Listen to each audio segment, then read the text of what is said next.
अस्मद्गुरुभ्यो नमः। अस्मत्परमगुरुभ्यो नमः। अस्मत्सर्वगुरुभ्यो नमः। श्रीमते రామానుజాయ నమః। ఈరోజు తిరుప్పావై 14వ పాత్ర విశేషం తెలుసుకున్నామమ్మా। ఈ రోజు పాత్రం చాలా విశేషంగా ఉంటుంది। మన జీవితానికి చాలా విషయాలు అన్వయించబడి ఉంటాయి అన్నమాట। మొదటిగా గోపిక ఏం చెప్తున్నారంటే, నేను ఉన్నాను అని చెప్పారు। ఎందుకు?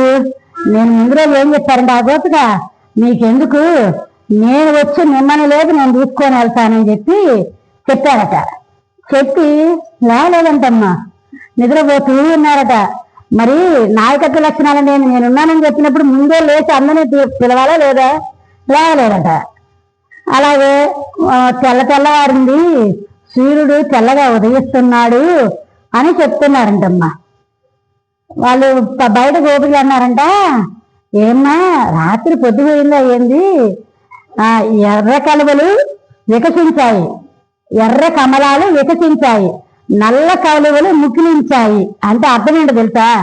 ఎర్ర కలువలు అంటే కృష్ణయ్య కనులు, కృష్ణయ్య కనులు ప్రేమతో ఎర్రగా వచ్చినాయట। అలాగే నల్ల కలువలు అంటే అమ్మ అంటే ఎందుకని చెప్తున్నారంటే, రాత్రి మీరు ఏమన్నా మీ పెరట్లో దాగుడుమూతలు ఆగారో ఏంది అంటే ఇది జరిగింది చెప్పట్లేదు, మొదల అనుమానం అనమాట। ఇప్పుడు దాకా లేవలేదంటే స్వామి కళ్ళు కూడా ఎర్రగా ఉన్నాయి, రాత్రి మీరేమైనా పెరట్లో దాగుడుమూతలు ఆడుకున్నారా ఏంటి అంటే ఎర్ర ఆయన ఏం చేశారట, కృష్ణయ్య వచ్చి ఆమె కనులు మూసారట। అర్థమైందా? ఇప్పుడు అర్థమైంది, ఎర్ర కమలాలు వికసించాయి స్వామివి, నల్ల కలువలు ముగిలించాయి। అందుకు ఇది చెప్పారనమాట। అలా చెప్పారు। వారేం చెప్తున్నారంటే, తెల్లవరస గలక సాధువులు వారంతా గుడికి వెళ్తున్నారు, తెల్లవారింది లేమ్మా అని చెప్తున్నారు। తెల్ల పలు వరుస అనే దానికి కూడా ఒక చిన్న విశేషం ఉందమ్మా। మనకి పెద్దవాళ్ళు అయ్యాక రకరకాల కలర్ మారుతూ ఉంటాయి పళ్ళు, కానీ చిన్నపిల్లలకి ఎలా ఉంటాయి? తెల్లగా ఉంటాయి। అలాగే సాధువులు కూడా తెల్లగా ఉంటాయి। దానికి రీజన్ ఏంటో తెలుసమ్మా? సాత్విక ఆహారం, వాళ్ళు సాత్విక ఆహారం తింటారు। మనం అంటారా కనిపిస్తుందంటే ఆకలి వేసిందంటే కనిపిస్తుందా అంటే తిన్నాళ్ళు కూడా పథకాలు ఉంటాయి, ఏదో టైం పాస్ తింటాం, టైం అయిందని తింటాం, వాళ్ళ కోసం కంపెనీ కోసం తింటాం, తోసక తింటాం, మనకి తినవే లక్ష్యం। కానీ సాధువులు అలా కాదమ్మా, చాలా విశేషంగా చాలా సాత్వికంగా తింటారు। దానికి గుర్తుగా తెల్ల పొల వరుస ఉన్నటువంటి సాధువులు అని చెప్పారు। వారు ఎట్లా వెళ్తున్నారు? తాళాలు తీసుకొని గుడికి వెళ్తున్నారు, తాళం తేయడానికి, గుడి తలుపు తీయడానికి। తాళం ఎలా పట్టుకుంటామమ్మా? ఇలా పట్టుకుంటాం కదా।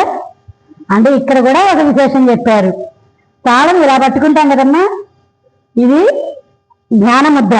జ్ఞానముద్ర ఈ 3 సత్వ రజో తమో గుణాలు, అర్థమైందా? ఇది ఆత్మ పరమాత్మ, మనము ఇది ఆత్మమ్మ, ఇది మనది। మనము కనుక కొంత వంగితే, కొంచెం తగ్గితే భగవంతుడు మనకు సాయం చేస్తాడు। మనం గాల్లో దీపం పెట్టి ఎగ్జామ్కి ఏం ప్రిపేర్ అవ్వకుండా మార్క్స్ రావాలంటే రావుగా, మన ప్రయత్నం మనం చెయ్యాలి, భగవంతుడు కోరుకోవాలి। అలాగే మనము కొంచెం వంగితే మనకి పరమాత్మ చేయూతనిస్తాడు అని తెలియజేయడమే జ్ఞానముద్ర యొక్క విశేషం అనమాట। అంటున్నారు, సిగ్గులేదమ్మా లేవలేదు అని అంటున్నారు। ఇదేంటి ఇంత విశేషంగా చెప్తారని సిగ్గులేదా అన్నారు అనుకోకండమ్మా, దాంట్లో కూడా విశేషం ఉంది। సిగ్గులేదా అంటే మనము పాటలు పాడతామమ్మా, ఎక్కడికైనా వెళ్తే అను పాడువాడు అమ్మ నాకు రాదు అంటారు। సరే వచ్చిన వాళ్ళు కూడా ఎక్కడ దాకా ఎందుకమ్మా, ఇప్పుడు నేను కొంచెం మైక్ దగ్గర మాట్లాడుతున్నా కానీ నాకు కూడా చాలా బిడియం, చాలా సిగ్గు, నేను అసలు మాట్లాడేదాన్ని కాదమ్మా అంటే నా తోటి వాళ్ళందరికీ తెలుసు।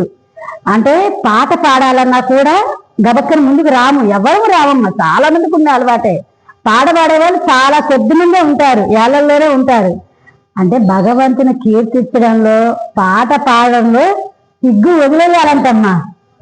కానీ మనం చాలా మంది పాడితే ఎవరేమనుకుంటారో ఏమో అని అంటారు, కానీ భగవంతుని భక్తి విషయంలో సిగ్గు వదిలి చక్కగా పెద్దగా బిగ్గరగా సేవించాలి, పాడాలి, సేవించాలి కూడా। ఎందుకంటే ఇప్పుడు పాడబడ్డమే కాదు కదమ్మా, మనం ఇక్కడికి వస్తున్నాము, విశ్వాసనామం సేవిస్తున్నాము, అన్ని చాలా సేవిస్తున్నాం, తిరుప్పావై సేవిస్తున్నాము। ఏదైనా చిన్నగా సేవిస్తే విశేషం ఉండదు, పెద్దగా సేవిస్తే మనకు ఆ అనుభవం కూడా ఎంత ఆనందంగా ఉంటుందో తెలుసా? చిన్నగా సేవిస్తే అసలు బాగోదమ్మా. పెద్దగా సేవిస్తే మనకే ఆ సంతోషం మనమే అనుభవించగలుగుతామన్నమాట. పాడుదాం ఇంకా లేచి రామ్మ అని చెప్తున్నారు. ఇక్కడ స్వామిని పుండరీకాక్షుడు అంటారమ్మా. ఎందుకంటే ఇందాక చెప్పా కదా, స్వామి వారి కళ్ళు ఎర్రగా పుండరీకాక్షుడు, మన మీద ఎంతో దయతో ప్రేమతో మనకి చాలా దగ్గరగా ఉంటారు స్వామి వారు. చక్రధారి ఆజానుబాహుడు అని కృష్ణయ్యని వర్ణిస్తున్నారనమాట. మనము మన నిత్య జీవితంలో ఒక్కటి మనం గుర్తుపెట్టుకోవాలమ్మా. మనము ప్రతి ఒక్కరికి అందరికీ తెలుసు, చిన్న చిన్న పొరపాట్లు అనేది తెలియక చేస్తుంటాము. ఒక పోలిక అనేది చాలా చాలా తప్పమ్మా. ఎందుకంటే మన పిల్లలకి ఫస్ట్ చిన్నపిల్లలు ఉంటారు, స్కూల్కి వెళ్ళొస్తారు, బాగానే వస్తాయి మార్క్స్. ఇప్పుడు 100 మార్కులకి 95 వస్తాయమ్మా. 95 వస్తే ఏమని అడుగుద్ది తల్లి? 5 మార్కులు ఎందుకు తగ్గినాయిరా? 5 మార్కులు ఎందుకు తగ్గినాయి? నెక్స్ట్ సారి 5 మార్కులు తగ్గకూడదు. 98 వచ్చినా మళ్ళీ మనమే అది కూడా చెప్పేది. 2 మార్కులు ఎందుకు తగ్గినాయి? దాన్ని రెక్టిఫికేషన్ చేసుకో. నిజమే, కానీ వాళ్ళు ఏమంటారు? ఆ పిల్లలు చూడు 99 వచ్చినాయి, 100 వచ్చినాయి, నీకెందుకు రాలేదు? మా కావాలంటే మనమే చేసుకున్నాం. పాత రోజుల్లో పాస్ అయితే పాస్ అయ్యారా అని అడుగుతారు 10th క్లాస్, లేదు ఫస్ట్ క్లాసా సెకండ్ క్లాసా అని ఆనందంగా అడుగుతారు.